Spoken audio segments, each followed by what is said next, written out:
Uy, ba't mo hinalo? Hilaw yan ah. Hilaw pa yan? Ha? Bakit hinalo?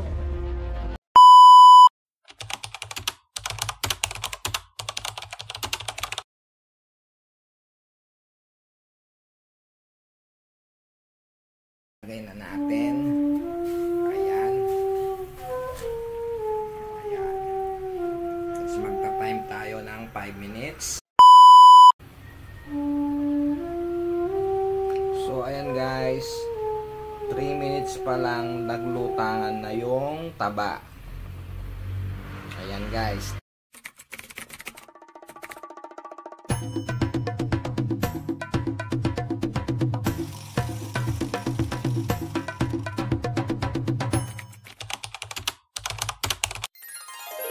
Hi vlogs! Welcome to my guys. It's me again, Noel's TV. And welcome back to my channel. For today's video guys, mag-experiment tayo. May napanood kasi ako isang video na about dun sa hilaw na karne na hinalo dun sa sabaw ng Paris. At hindi umano, isinerve sa mga customer, hilaw pa. So ngayon guys, ito try natin gawin actual. Tamang-tama, meron tayong Paris na linuluto, nakasalang sa kusina, at meron tayong taba ng baka. So ngayon, ang gagawin natin, yung taba ng baka, ilalagay lang natin doon sa sabaw ng Paris. Tapos pakukuluan natin na, ayan lang natin ng 3 to 5 minutes. Hindi natin isa-separate na pakukuluhin at hindi rin natin isasangkut siya. Tingnan natin kung maluluto ba to, at pag tinikman natin kung malansa ba to, at kung nakakasakit ba ito ng tiyan. So titingnan natin. Guys, sa mga bata dyan, huwag nyong gagayahin to, bawang mga professional lang ang gumagawa nito. So tara guys, doon tayo sa kusina. So yan guys, try lang natin. Ito taba ng baka. Gasan natin, tapos iwayway natin, tapos ilalagay natin doon sa Paris na luto na pero nasa kalan. So eto guys, ilalagay na natin. Ayan. Ayan. Tapos magta-time tayo ng 5 minutes.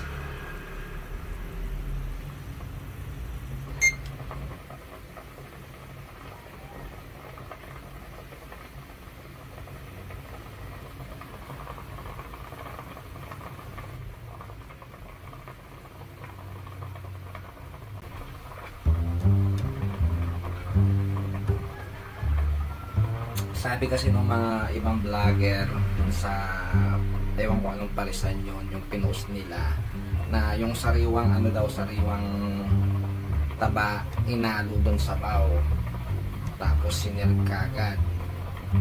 So ganun ba yun?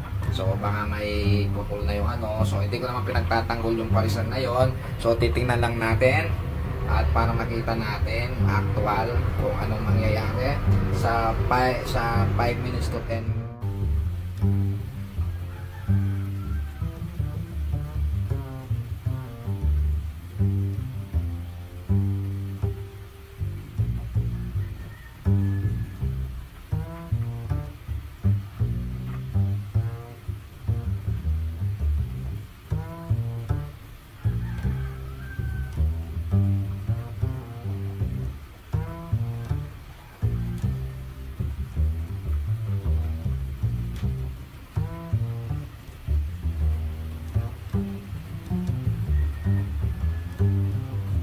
So ayan guys, 3 minutes pa lang naglutangan na yung taba. Ayan guys, 3 minutes pa lang lumutang na yung taba.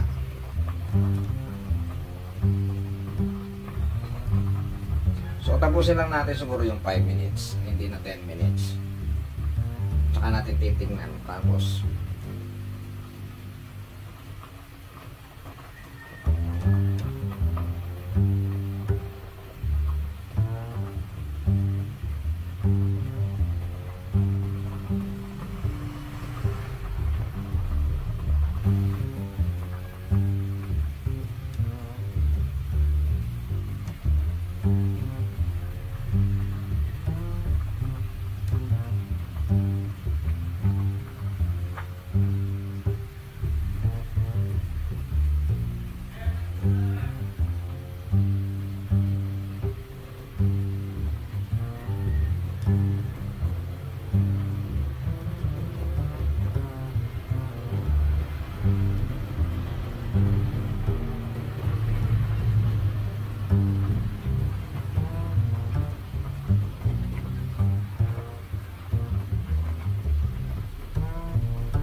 guys.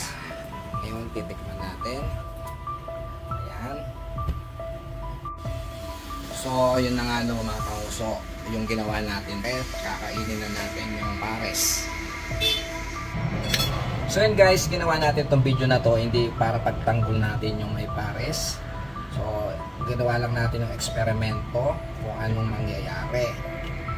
Kung maluluto ba yung taba o hindi. So, ito yung taba. Ayan.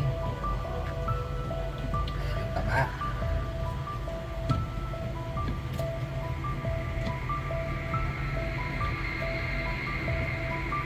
So, ayan. So, ngayon, kainin natin yung taba. Ito yung taba kanina na nilagay natin sa sabaw. Ano natin ng 5 minutes. Ayan. Okay naman, malambot naman siya. Hindi naman malansa. Kasi nugasan.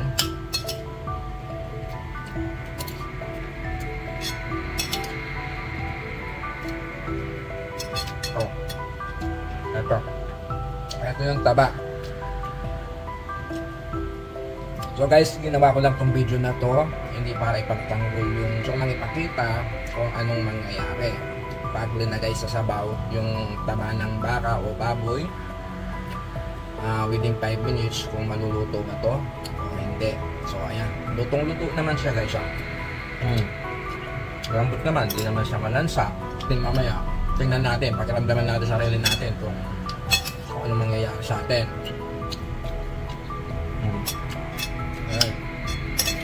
Ayan guys.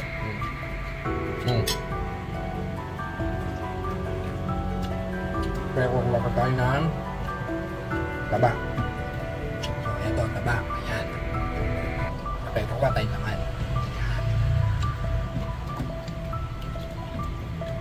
So ayan guys ha. So, ito yung taba. Inuulit ko, ito yung taba.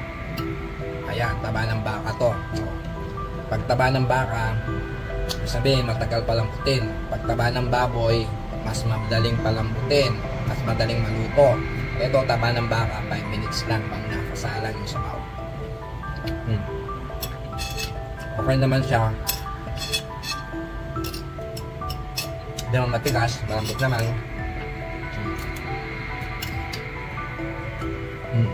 Okay naman.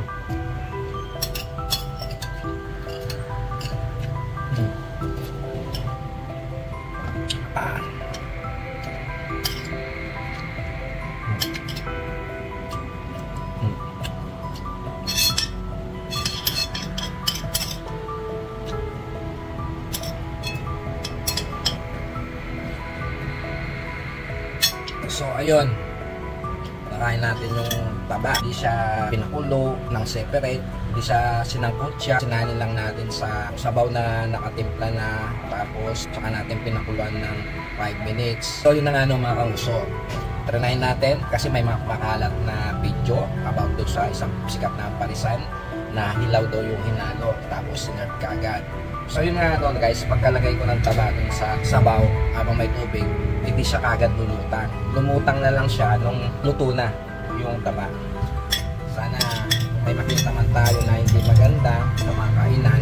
Siguro para hindi tayo mapagbintangan na naninira. Mas maganda siguro proper way i-direct natin sa mga may-ari o kaya sa mga staff kung ano concern natin. Kung hindi man natin makausap, pwede naman tayo makausap. Yung hindi nakakasira, yung proper way na concern, hindi lang para sa views, hindi lang para sa kung anik-anik. Kung wala kang sa mga agenda, kung ayaw mong manira, kung ayaw mong manira bilang vlogger. Kasi pag vlogger, pinapaniwalaan ng mga tao. Minsan yung iba, kahit hindi sila naniniwala, kung base sa isang tao, ginagatungan nila na nagko-comment. So, trinay ko lang, experiment lang. Kung maluluto ba o hindi. Kung malansa ba o hindi. Sakit ba yung tiyan natin o hindi. So, yan. So, yun na nga no guys. After 2 hours, mula nung kainin ko yung pares, as of now, hindi pa naman kumukulo yung tiyan ko. Wala pa naman ako nararamdaman. Okay naman yung taba, kinain ko. Hindi naman siya ganun katigas at hindi naman siya malansa. At isa pa guys, yung taba, nakadagdag pa ng lasa doon sa sabaw. So, yun lamang guys. Hanggang sa muli, kita-kits tayo sa susunod ko pa mga video. God bless you all and bye-bye!